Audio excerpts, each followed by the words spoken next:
Hello, good morning friends. Today I am going to talk something about benign prostatic enlargement.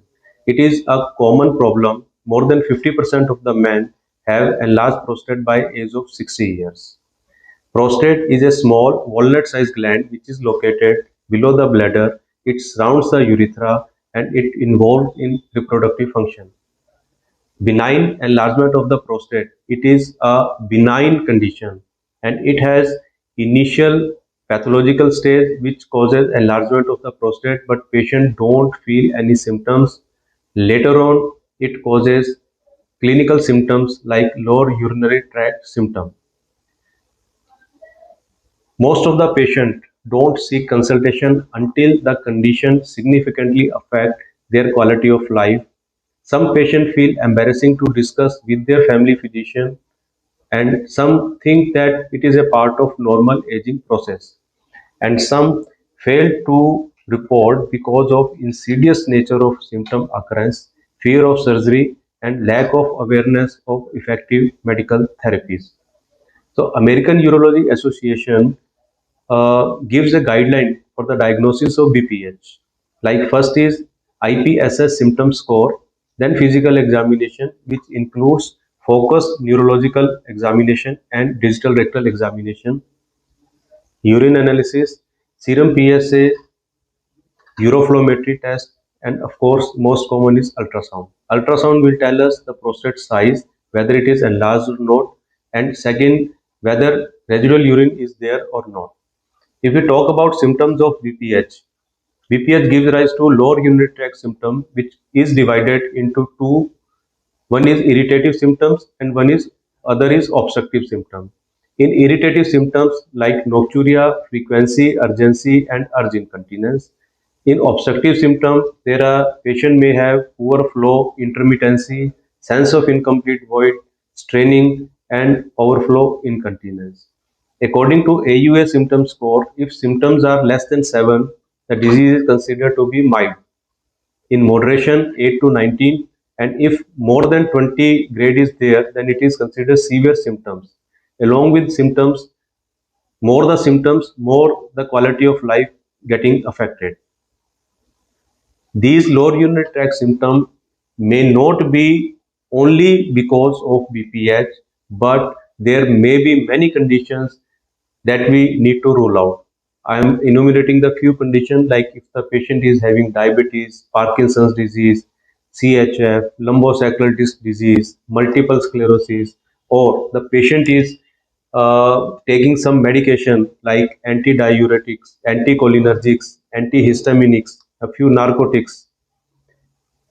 Few conditions except BPH like prostate cancer, prostatitis, bladder cancer, bladder stone, interstitial cystitis, radiation cystitis, or the most common is UTI can give rise to lower urinary tract symptom. So we have to ask the history from the patient whether he is having lower urinary tract symptoms. Then we need to examine the patient, which is like digital rectal examination is most important. With the digital rectal examination, we can find out whether prostate is enlarged or not. Once the diagnosis is there, we advise uroflowmetry and ultrasound. Uroflowmetry, if flow is less than 10 ml per second, flow pattern is straining pattern. It suggests that some obstruction is there in urinary tract. Then we will correlate it with the ultrasound. If ultrasound suggests volume of prostate more than 30 grams, it is definitely prostatic enlargement. Second, we ask for the full bladder volume and post-void residual. In obstructive uropathy cases, residual urine also increases. Now we need to decide for the treatment. So, what are the various factors which influence decision to treat? So, we all know that BPH is a progressive disease, and men with larger prostate are at greater risk. So, the main progression of the disease, which leads to either acute urinary retention or surgery, these are the two major concerns for the patient.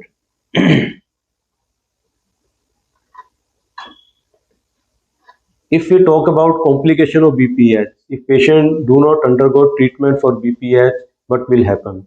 Patient may go into urinary retention. Few patients may have recurrent hematuria, few have recurrent UTI, and ultimately in cases of obstructive uropathy, renal failure occurs. So for the management of the prostatic enlargement, the good news is it is a treatable condition. There are three things for the treatment. One is watchful waiting, second medical therapy, and third one is surgical intervention. If symptom score is less, minimal symptoms, we can go for the watchful waiting. We keep an eye on the symptoms. If symptom progresses, we advise for medical treatment or surgical treatment. So for the medical treatment, we have alpha blockers and 5-alpha reductase inhibitors. These are the two class of medication which works very well for the prostatic enlargement cases. If AUS symptom score is severe, like patient have severe symptoms, then we advise the patient to undergo surgery, or few patient who present with complication of BPH, definitely they will be requiring surgery.